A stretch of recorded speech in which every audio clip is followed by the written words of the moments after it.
There are 7 basic movement patterns that form the basis of all functional movements. In this video, I'm going to show you what they are and how to incorporate them into your workouts. First of all, we're going to start with push. Now, this incorporates anything from chest, shoulders, and your triceps. So I'm going to show you on a bench press, but this can be a shoulder press. It can be a tricep push down. It can be overhead tricep extension, incline bench, but we're going to show on a normal bench press that this forms the basis, this movement pattern, for a lot of our push mechanisms throughout life. Think of opening a door, anything like that. Second of all, we've got pull. Now, I use this for rear delts, I use it for back movements, you've got a deadlift thrown in there, and it also works with biceps. So I'm going to show you with a normal bent over row, so from here into the midriff. Anything or anytime you're pulling something, this movement pattern comes into play. An often overlooked movement pattern is rotate. Now, this could just simply be by moving side to side like that, and you can be using your hips, anything that rotates. Now, a lot of people don't do this. I see the only probably move that people do is like the Russian twist, which isn't a great movement. I'm going to show you with cables, doing a wood chop. And this really targets the core. Deep muscles in the core and the obliques. But this could simply be in the shoulders with the rotator cuff, just based on warm-up movements, say with the cable or a resistance band.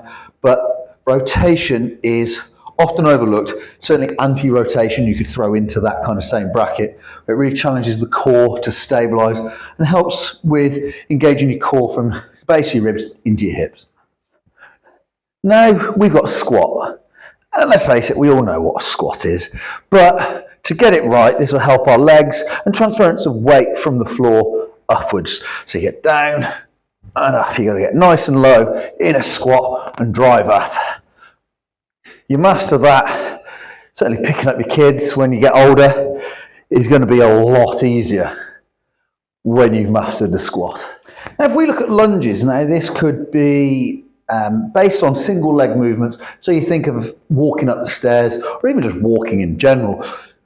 Making sure you really nail down the movement pattern of a lunge will really help in the most basic thing that you could do is walking around, walking up and down stairs. It will help you. So you can kind of look at it very similar to the squat where you might have like a single leg squat or a Bulgarian split squat.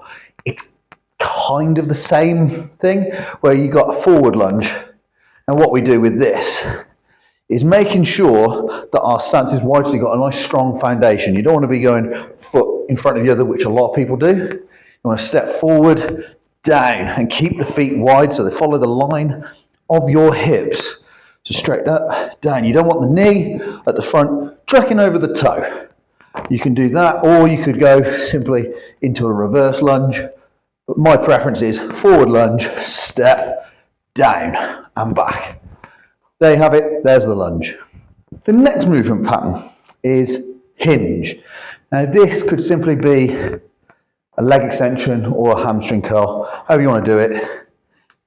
It could be that. It's one of the basic moves and you can do it pretty much anywhere. So you could be hinging at the hips for a stiff leg deadlift or biceps, so like that, or it could just be a tricep extension, a bit like a push. However, as you can probably tell, a lot of these movements kind of incorporate into one another. So mastering that, mastering leg extension, leg curl, will aid in a lot of the other movements. And last but not least, we talk about the plank, and it's the surefire way to make time slow down. Now, with this, you think of a plank, everyone thinks you've got to be lay in the position, which is absolutely true. And a lot of people just either snag or they're just there. You've got to really squeeze your glutes to nail the plank.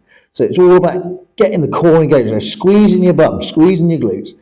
It's going to help you really engage the core far more effectively. Now, having the proper core engagement, it should be incorporated into every single move you do in the gym, whether you're seated, standing, lay down. Think of it as being up on your feet, standing upright. You're in essentially a standing plank.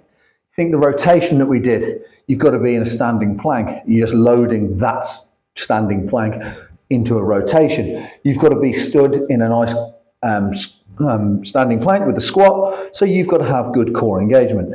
Everything should have good core engagement, and that derives from this plank. And that is probably, for me, the most important one. If you can engage your core properly, all the other moves get really, really, really simple. But on the face of it, you've got to be able to do and master each and every one of them. So like and subscribe if you want more tips. We will help you move better, feel better, and just generally get stronger.